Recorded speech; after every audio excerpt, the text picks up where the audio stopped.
Deep in the ocean, an oyster takes in a grain of sand. It cannot remove it. It cannot escape it. So it does the only thing available. It builds around the irritant, layer by layer, slowly. What enters as an attack exits as the most precise object nature produces. A pearl. Civilizations work the same way. In 2008, a documentary called Religulous was released, written by and starring comedian Maher. The film presented itself as equal opportunity skepticism. Questioning all religion, every tradition, it visited Jerusalem, the Vatican, Salt Lake City. But map where the urgency concentrates. Follow where the argument actually goes. The stated scope and the operational scope are not the same thing. Sam Harris refined the project. A neuroscientist, a philosopher, a careful thinker by all appearances. His framework was built on evidence, on the science of the mind itself, allegedly. He had read everything, and he arrived at one conclusion with remarkable consistency. But here is the problem. The human brain is wired to believe. Every culture in human history, every era, every neurological profile. Religion is not the exception.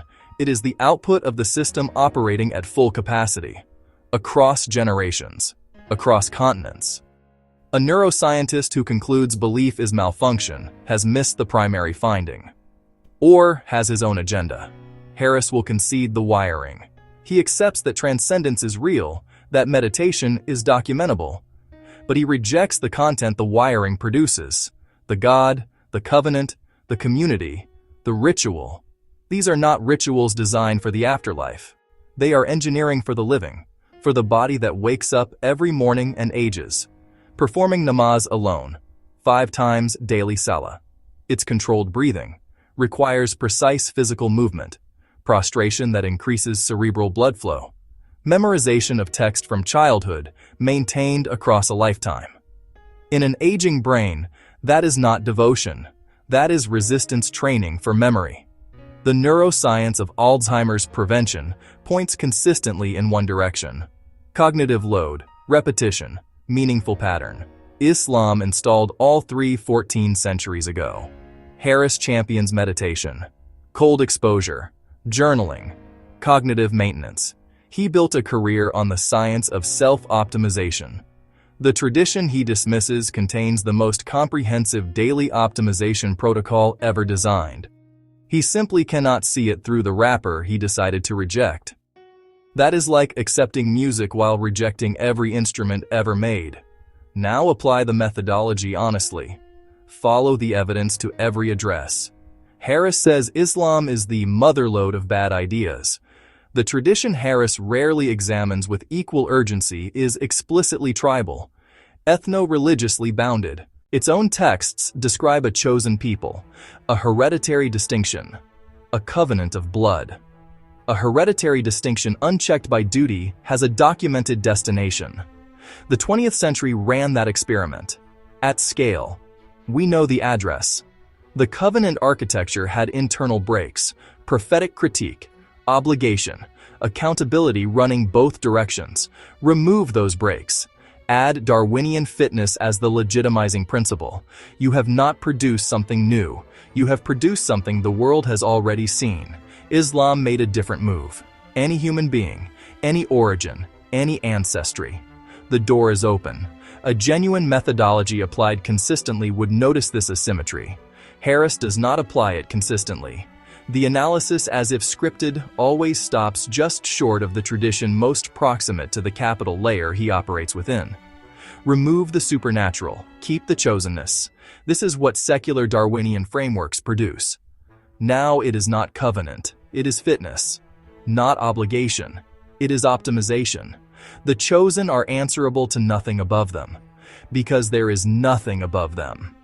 Darwinism as a civilizational operating system was tried in the 20th century.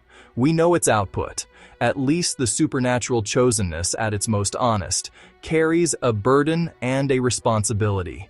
Covenant runs both directions. It's literally an agreement. You can be held to account. The prophetic tradition inside the tradition itself is a sustained internal critique.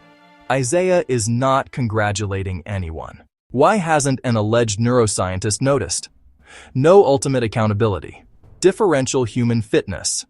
One tradition uniquely dangerous.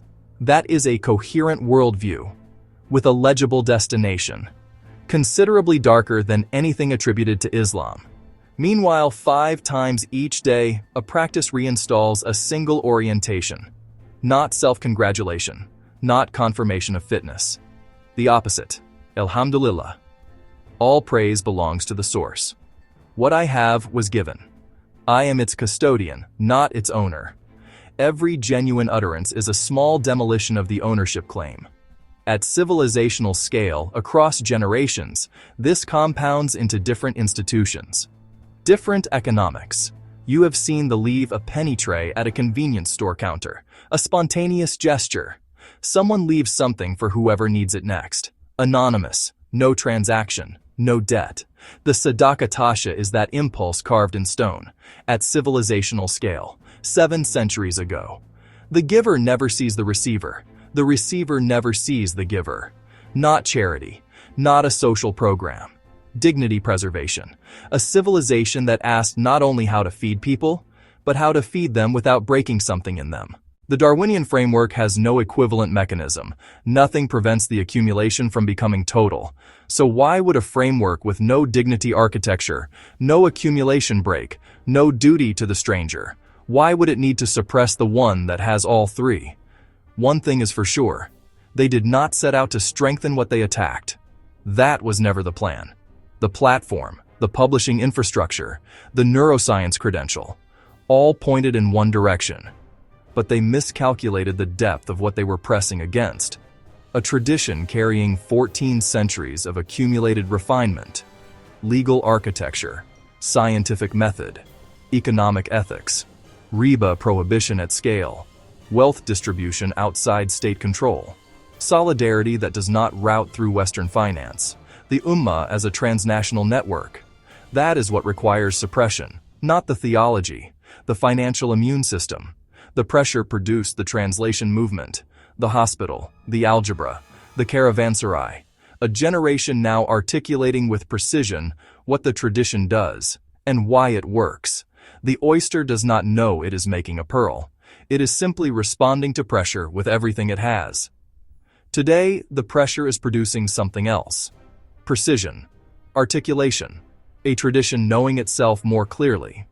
Harris and Maher are the most expensive pearl-producing irritants in modern history, and they are doing it on someone else's budget.